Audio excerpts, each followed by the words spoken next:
আপনাদের যদি কেউ কাজ করার ইচ্ছা থাকে বা করেন, সিঁড়ির কাজ করার জন্য মিস্ত্রি লাগে, তাহলে ফোন দিন আমার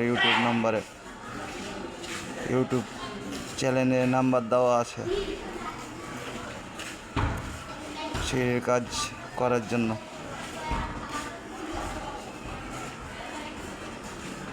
আপনারা দেখতে পাচ্ছেন সিঁড়ির কাজ কীভাবে করছি আমি 10টার সময়। আপনাদের যদি কেউ কাজ করার ইচ্ছা থাকে বা করেন, সিঁড়ির কাজ করার জন্য মিস্ত্রি লাগে, তাহলে ফোন দিন আমার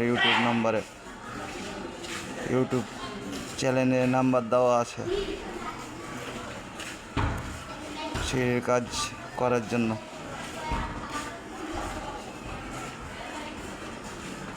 আপনারা দেখতে পাচ্ছেন সিঁড়ির কাজ কীভাবে করছি আমি 10টার সময়।